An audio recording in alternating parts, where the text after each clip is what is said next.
I feel that this award was not made to me as a man, but to my work. A life's work in the agony and sweat of the human spirit, not for glory, and least of all for profit, but to create out of the materials of the human spirit something which did not exist before. So this award is only mine in trust. It will not be difficult to find a dedication for the money part of it commensurate with the purpose and significance of its origin. But I would like to do the same with the acclaim, too, by using this moment as a pinnacle from which I might be listened to by the young men and women already dedicated to the same anguish and travail, among whom is already the one who will some day stand here where I am standing.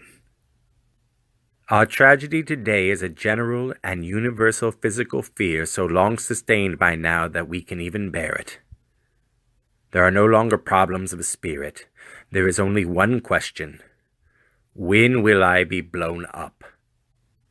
Because of this, the young man or woman writing today has forgotten the problems of the human heart and conflict with itself, which alone can make good writing, because only that is worth writing about, worth the agony and the sweat. He must learn them again. He must teach himself that the basest of all things is to be afraid, and, teaching himself that, forget it forever, leaving no room in his workshop for anything but the old verities and truths of the heart, the old universal truths lacking which any story is ephemeral and doomed. Love and honor and pity and pride and compassion and sacrifice.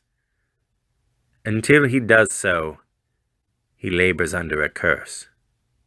He writes not of love, but of lust, of defeats in which nobody loses anything of value, of victories without hope, and worst of all, without pity or compassion.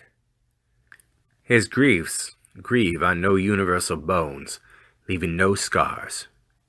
He writes not of the heart, but of the glands. Until he relearns these things, he will write as though he stood among and watched the end of man. I decline to accept the end of man. It is easy enough to say that man is immortal simply because he will endure, that when the last ding-dong of doom is clanged and faded, and the last worthless rock hanging tideless in the last red and dying evening, that even then there will still be one more sound, that of his puny, inexhaustible voice, still talking.